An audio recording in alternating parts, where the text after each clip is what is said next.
Hey, what up? It's Khalil with Sales Story Ninja, and today I want to talk about being resourceful and not questioning your resources. Aloha! Follow me as I share with you what I learned back on the sales line. I'm Khalil McCabe, and this is Sales Story Ninja. Bam! Hey, what up? It's Khalil with Sales Story Ninja, and I am excited to be here. Today, we're actually going to be talking about this concept of being resourceful. Okay? I actually just recently did a Facebook Live on this a little while ago, but I want to make sure I post this because I think this is one of the most valuable tools in terms of being successful with anything in life. The question is, how do you become more resourceful when you don't have the resources to do what you want? And this concept of resources versus resourcefulness comes from a guy. There's a guy, Stephen Larson, and who I admire, I follow, I get a lot of his stuff. And Stephen is, how do I say this? He's awesome. Okay.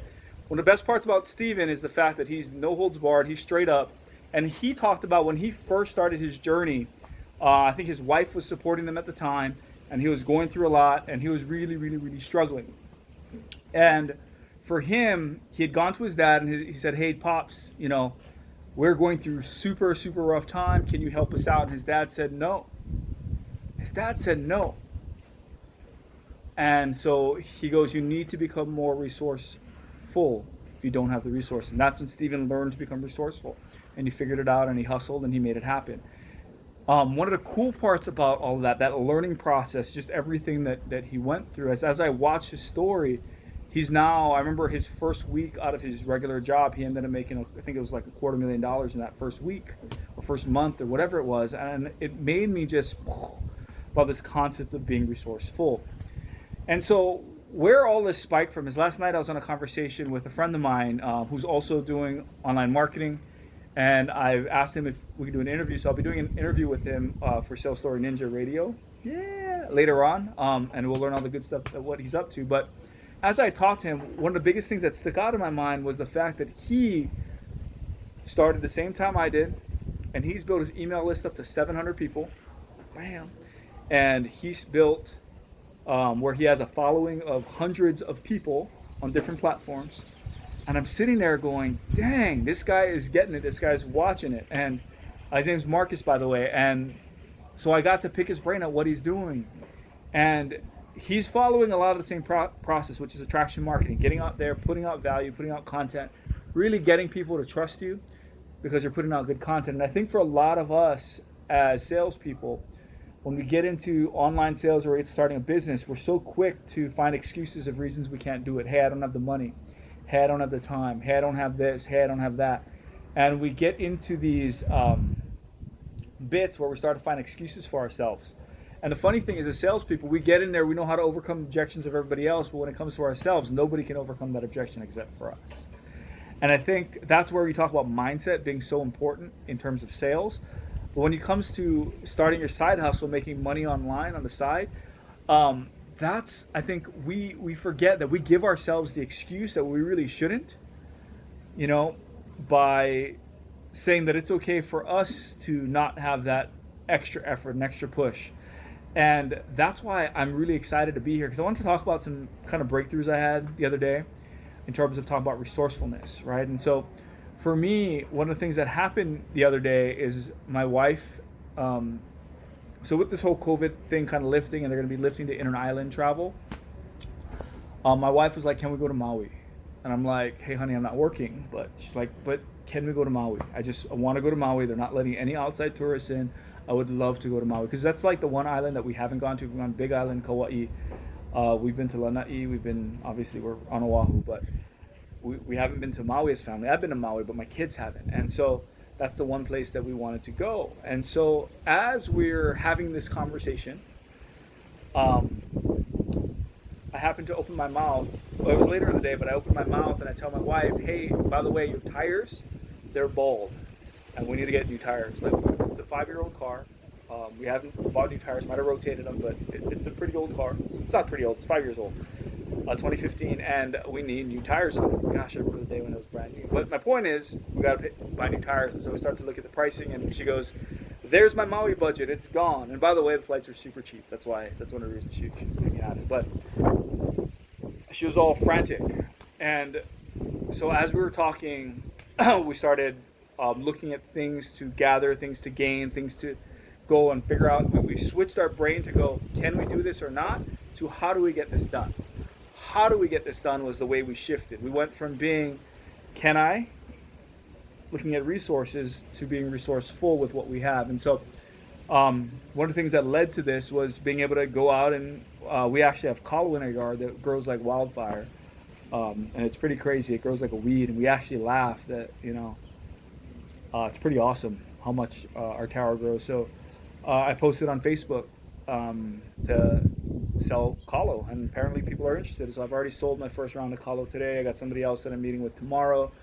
And we're gonna hopefully get that out as quick as possible so people can start growing kalo if you want. So if you guys want to buy kalo, you can go to my ad on Facebook Marketplace. The other thing is we also looked around our house and said, what kind of stuff do we have? If we can start selling the stuff we have at home, right, and we can get rid of it, we'll be able to not only make money, but we'll be able to clear some space. And so we're starting to look around. But when people say, when you're going into your business saying, I can't start anything, I don't have any money, guess what? We're just not being resourceful enough. Like, what do you have around your house that you could sell? And if you have literally nothing extra other than the food, clothing, and shelter, you have zero extras around your house, what kind of services could you provide? What kind of things could you do to help people? Could you get on Fiverr and provide a skill, right? I was thinking about that. What kind of skills can I provide? Well, one thing I'm good at is I think I can build pretty darn good funnels. I build them quickly, I build them fast, and I can do them on Fiverr, right? The other thing that I think I do pretty well is I can analyze a sales message and figure out this part's good, that part's good, here's what it's missing, this is what it's not. And that's kind of what I do in general with different people's things. And how do I make it strong, right? How do I tell a better story? And those are different things. Those are the pieces that I've been able to figure out I can be resourceful with, right? And so I think for a lot of us, when we look at getting and starting our side hustle, we struggle with that. We struggle with, hey, I want to start my side hustle. I know I need to start my side hustle. Everybody talks about multiple streams of income, but I don't know what to do. I don't know where to get started. And a lot of it, we're going to come up with our excuse of, I don't have the money, I don't have the time, I don't have the this, I don't have the skill, I don't have this, I don't have that. One of the best things that I learned is I just got to get started. One of the reasons why I'm publishing every single day, I'm doing a Facebook Live every single day this month for the month of June. And the reason I'm doing that is to be able to get out there and publish and post, because when I'm publishing and when I'm posting and I'm getting out there, I'm starting to learn from what the market wants. Is it going to be perfect? Heck no, it's not. In fact, most of the time it's going to be horrendously wrong. But every so often, as I put stuff out, people relate to it. People resonate with it. And as I continue to share my stories about stuff I struggle with, how I deal with it, that's why I'm talking about what I'm dealing with right now.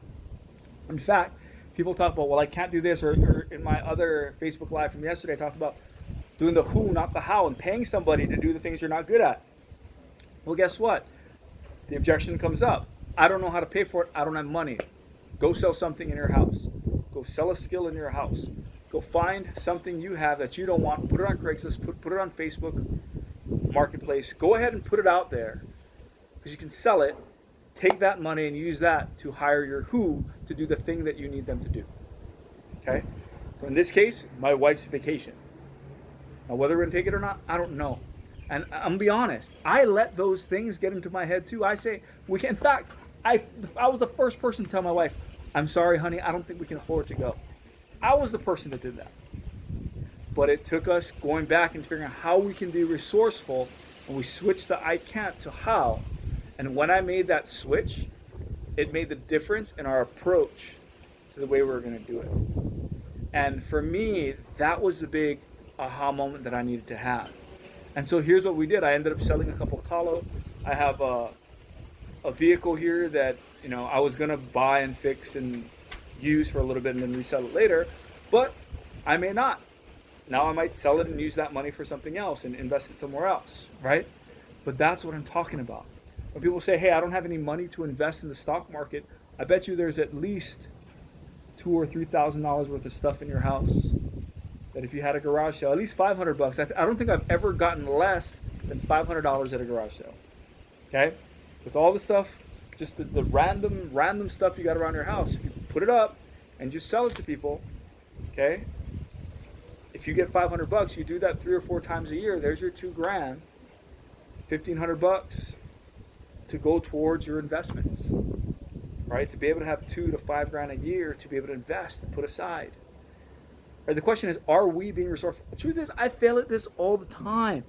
I'm not ranting here because because I'm perfect. I'm not. I struggle with this too. And that's why I'm sharing my journey with you guys. You guys are seeing me go through the stuff I'm struggling with. You guys are seeing me cold, getting hit in the face, having to get up and do it again, right? I look around me and I go, God, I see people out there and I know I can do it. If they're doing it, I know I can, right? The question is, when are we going to stop giving ourselves the excuse of I can't, or this thing, or that thing? No more excuses, guys. No more excuses. That's the big thing that I'm learning today. Learn to be resourceful. No more excuses. Go get it done. This is kind of a rah-rah, kind of a rant. This is just me sharing my thoughts, sharing with what I've been through, and have a couple of successes. I already sold a couple of colors. I had one guy look at the car today. I'm going to have another guy come in later. And maybe I have somebody else just hit me up a little while ago on Marketplace, so maybe that's another lead. So anyway, that's all we're trying to do. Just get out there, do something, make it happen. It's not going to be comfortable. You're going to be terrible when you start, but get out there and do it. And the more you do it, the more you'll attract the right people. The more you attract the right people, the better you'll be. Anyway, this is Khalil with Sales Store Ninja. Thank you very much for listening. I appreciate it, and I will see you on the next episode. Aloha.